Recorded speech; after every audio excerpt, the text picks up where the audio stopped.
기도하겠습니다. 좋으신 아버지 하나님, 지난 5월 한 달도 주님의 품 안에 지켜주시고 또 그 삶에서 늘 동행하여 주시면서 선한 길로 인도하여 주심에 감사를 드립니다. 주님의 은총 안에서 6월 새 달을 맞이하게 하여 싸우니 이 6월 한 달도 주님의 말씀을 잘 묵상하면서 주님의 뜻과 주님의 선한 역사를 향해 나아가는 저희들 될 수 있도록 도와주시옵소서. 무엇보다도 우리가 이 세상에서 믿음을 지키며 살아갈 때 때로는 알 수 없는 고난이 올 수 있고 의인이 애매히 고난을 받을 때도 있습니다. 그럴 때 아버지 하나님, 우리가 하나님을 향하여 온전한 신앙이 되도록 지켜주시고 또 고난받는 이들의 아픔을 우리가 공감하며 그들의 그 아픔의 자리에 함께 내려갈 줄 아는 그런 은혜의 사람, 축복의 사람, 또 긍휼의 사람 되도록 지켜주시옵소서. 오늘도 우리를 향하여 말씀을 준비하여 주시니 감사를 드립니다. 그 말씀을 잘 듣고 주님의 뜻, 하나님 나라의 선을 향해서 살아가는 우리 모두가 되도록 지켜주시옵소서. 우리 구주 예수 그리스도 이름으로 기도드립니다. 아멘. 오늘 우리에게 주신 말씀은 욥기 1장, 본문 읽기는 1장 1절에서 5절입니다.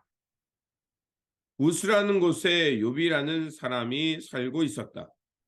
그는 흠이 없고 정직하였으며 하나님을 경외하며 악을 멀리하는 사람이었다.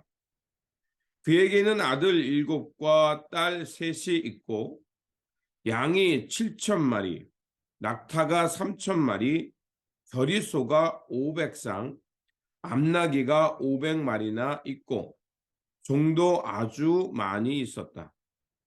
그는 동방에서 으뜸가는 부자였다. 그의 아들들은 저마다 생일이 되면 돌아가면서 저희 집에서 잔치를 베풀고 새 누이들도 오라고 해서 함께 음식을 먹곤 하였다. 잔치가 끝난 다음 날이면 욥은 을에 아침에 일찍 일어나서 자식들을 생각하면서 그들을 깨끗하게 하려고 자식의 수대로 일일이 번제를 드렸다. 자식 가운데서 어느 하나라도 알지 못하는 사이에라도 하나님을 저주하고 죄를 지었을 수도 있다고 생각하여 잔치가 끝나고 난 뒤에는 늘 그렇게 하였다. 욥은 모든 일에 늘 이렇게 신중하였다. 아멘. 오늘 본문 말씀은 욥입니다. 그리고 그 욥기는 그 욥의 삶을 우리에게 소개해 주고 있습니다. 욥이라는 것은 하나님은 어디에 계신가라는 뜻을 가지고 있는 것이 욥이라는 이름입니다.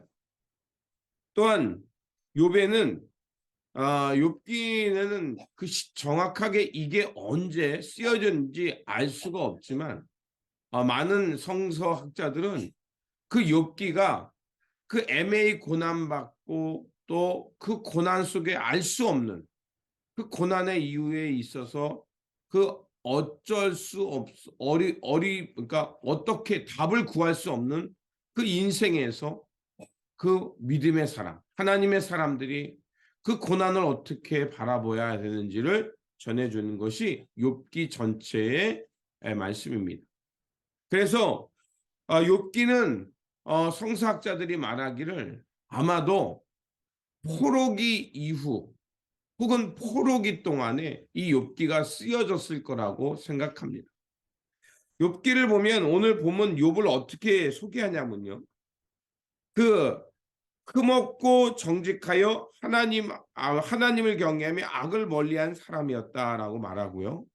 그리고 그에게 아들이 7과 딸 3이 있었다라고 말합니다. 근데 왜 하필 욥의 자녀를 7이고 딸은 3이다라고 말했을까요? 자, 7이라는 숫자는 성경에서 무엇을 뜻하냐면 완전수를 말합니다. 자, 7이라는 것은 3 더하기 4가 7이 되죠. 그리고 또 이스라엘 백성들에게는 12지파가 있죠. 3 곱하기 4는 12이 돼서 그렇게 12이 됩니다. 또한 3이라는 숫자는 우리가 삼위일체 하나님을 얘기하죠. 그러니까 성부, 성자, 성령. 3이라는 것은 가장 수학적으로도 어떤 그 지지대를 만들 때 그 삼각형으로 해서 이 세 변에 꼭지점이 있거나 또 어떤 밑에 이 세 개의 받침이 있을 때 가장 안정적인 그 물건이 쓴다고 합니다. 마찬가지로 이렇게 3이라는 것은 이스라엘 사람들에게 있어서 완전하다, 온전하다는 것을 뜻합니다. 그래서 아들이 7이라는 것은 완전하고 딸이 3 있기 때문에 가장 온전한 가정, 평안한 가정을 뜻합니다. 그리고 7이하고 3을 더하면 10이죠. 사람이 손가락을 가지고서 셀 수 있는 수가 10이죠. 그래서 10명의 자녀를 둔 것입니다. 그리고 그 3절에 보면 그래서 7천이죠. 그러니까 10의 배수들이 이스라엘 백성들에게는 가장 좋았던 거예요. 그래서 그 7천 가장 많은 완전한 수의 그 7의 그 10이 더해지는 그래서 7천 마리가 되고요. 그리고 3천 마리의 낙타. 그리고 500쌍이라 그러죠. 제가 아까 말씀드렸죠. 사람이 그 손가락으로 셀 수 있는 수가 10인데 5이에요. 그렇게 이렇게 양쪽의 균형을 있죠. 그래서 500쌍입니다. 그래서 겨류소가 500쌍이고 암나기가 500마리인 겁니다. 그리고 그를 욥을 뜻하여서 동방에서 으뜸 가는 부자다라고 말하고 있어요. 그리고 가족 간에는 평안이 있었고 형제 간의 우애도 매우 좋았습니다.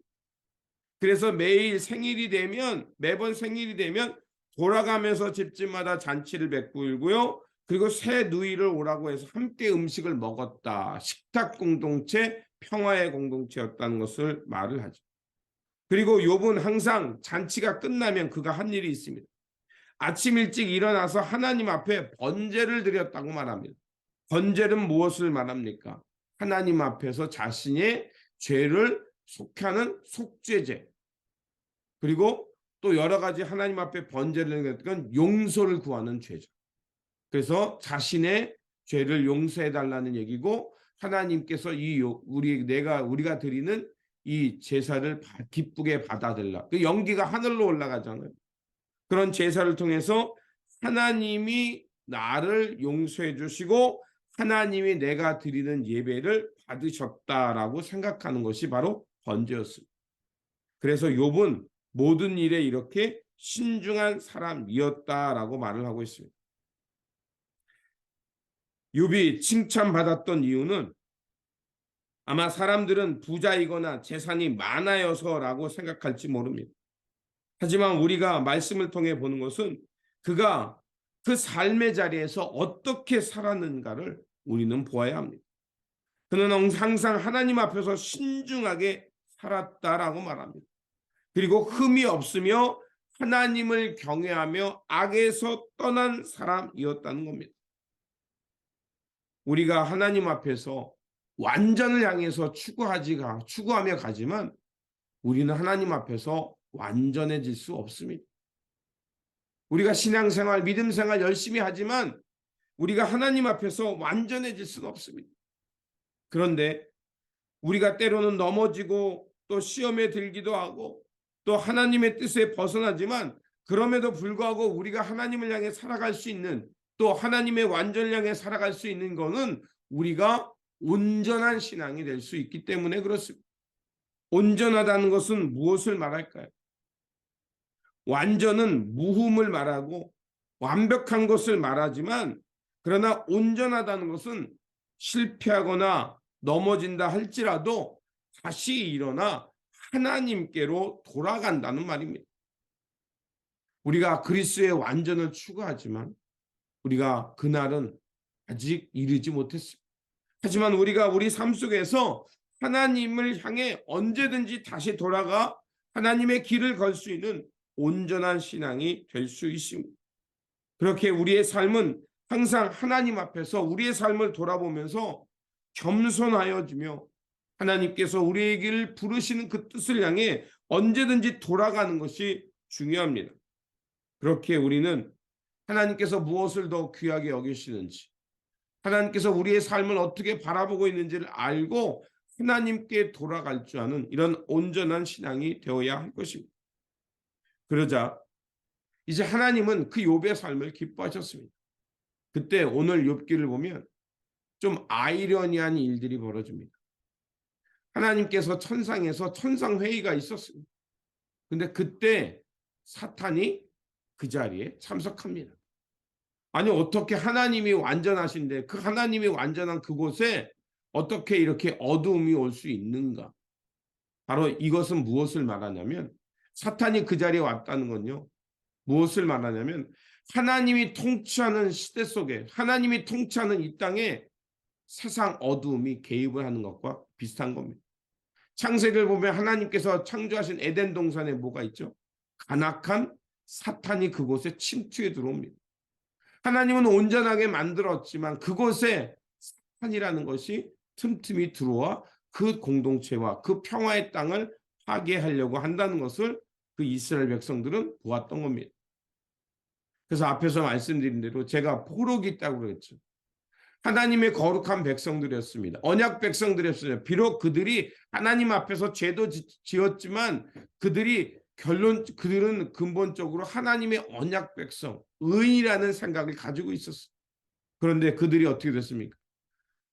제국에 의해서 북이스라엘을 망하고 후에는 남유다도 바벨론이라는 따로 또 다른 나라에 망해서 포로가 되었습니다. 하나님의 언약 백성, 천지를 창조하시고 하나님의 그 놀라운 역사 속에서 구원받은 백성이 또다시 포로가 되자 그들은 도무지 이해할 수가 없었습니다. 많은 사람들이 애매히 고난을 받아야 했고 자신들이 만들었던 그 아름다운 성전이 파괴됐고 자신들이 하나님의 그 축복 가운데 받았던 많은 재물들이 한순간에 빼앗기는 것을 경험했습니다. 욥이 사탄에게 시험당하여 하루아침에 모든 것을 잃어버린 것과 비슷합니다. 사탄은 호시탐탐 하나님의 세계에 와서 하나님의 세계를 파괴하려고 합니다. 그런데 사탄이 어떻게 합니까?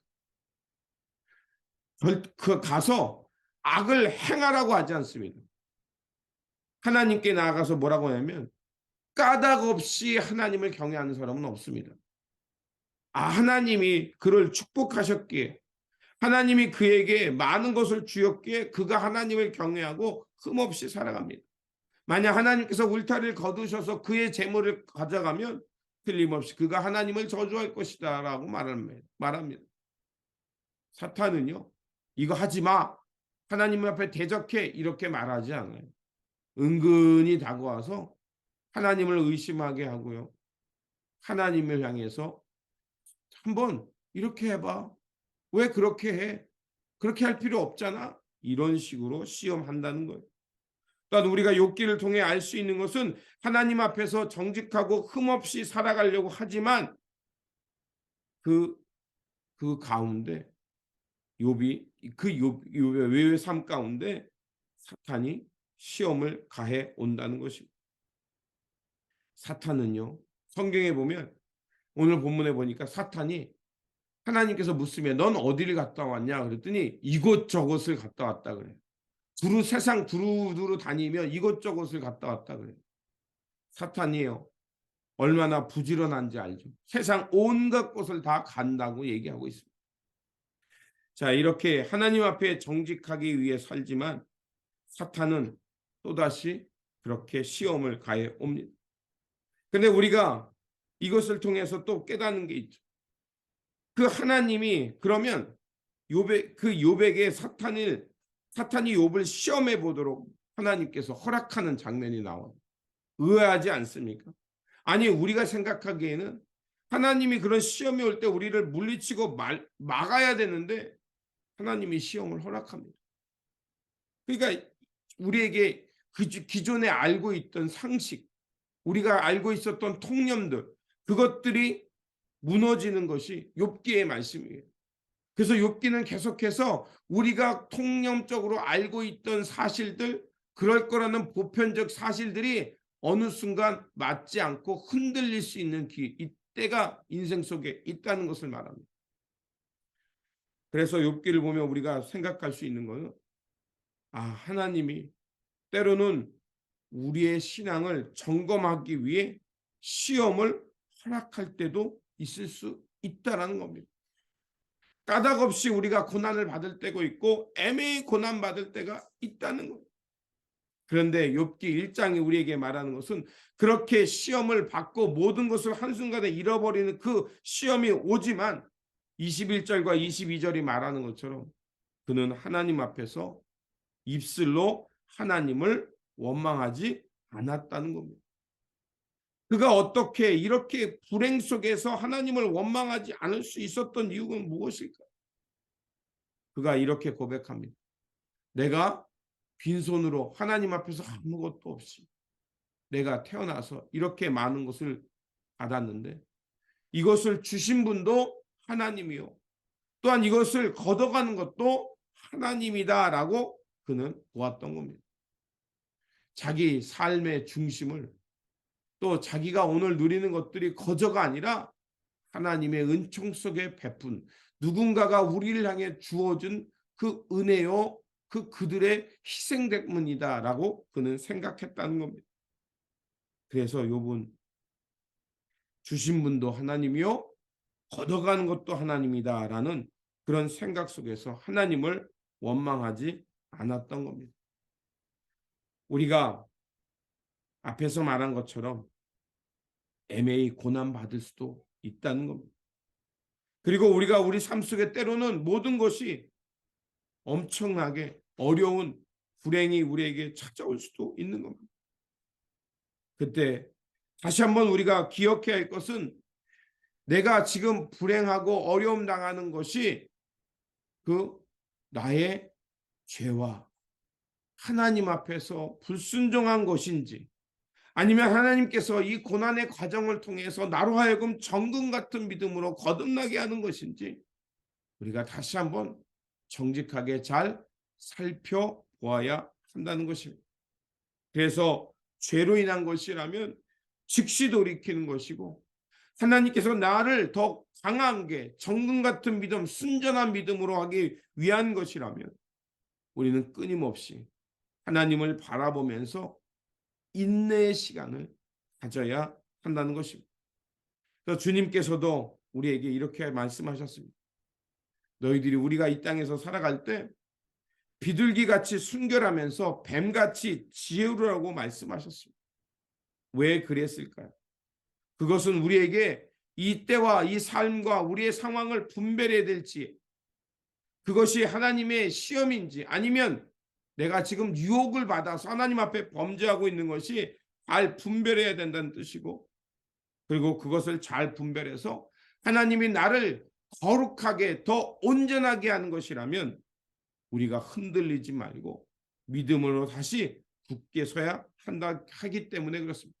그러므로 오늘도 우리가 하나님 앞에서 하나님 앞에 살아가는 삶임을 잊지 말고 우리의 신앙이 하나님 앞에 온전하며 순전한 사람이 될 수 있도록 잘 치대와 때를 분별하면서 하나님의 길을 온전하게 또 하나님을 향해서 어떤 상황에서도 하나님을 바라보는 그러한 신앙인으로서 살아가시기를 주님의 이름으로 축원드립니다. 기도하겠습니다. 삶의 주인이 되어주시는 하나님, 하나님은 욥과 같이 온전하고 정직하여 하나님을 경외하며 악에 떠난 자를 기뻐하심을 우리는 깨달았습니다. 육을 가졌지만 욥은 항상 하나님 앞에서 경건하게 살고자 했습니다.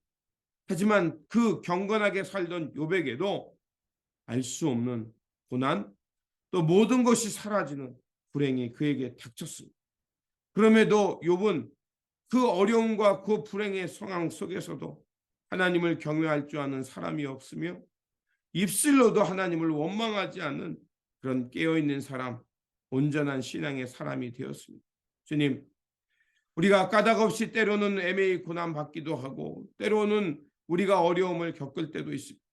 그럴 때 아버지 하나님, 그 오늘 본문이 우리에게 가르쳐 준 것처럼 다시 한번 우리의 마음과 중심을 하나님께 두며 온전하게 하나님을 바라볼 수 있는 사람이 될 수 있도록 도와주시옵소서.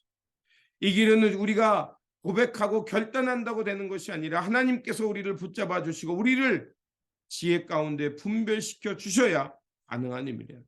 그러하오니 아버지 하나님, 오늘도 성령님을 통해 우리를 지켜주시고 인도하여 주시고, 때로는 우리가 알 수 없는 고난이 많은다 할지라도 하나님, 그것을 통해서 정금 같은 믿음으로 거듭날 수 있다는 생각을 갖게 하여 주셔서 그 생각과 마음으로 지금의 상황들을 잘 견뎌내며 하나님 앞에 정금같이 순전하고 온전한 믿음의 사람 될 수 있도록 주님 도와주시옵소서. 그래서 언제 어디서나 하나님을 경외하며 하나님 앞에 온전한 신앙으로 살아가는 그런 깨어있는 성도, 진리 가운데 살아가는 성도가 되도록 지켜주시옵소서. 우리 구주 예수 그리스도 이름으로 기도드립니다. 아멘.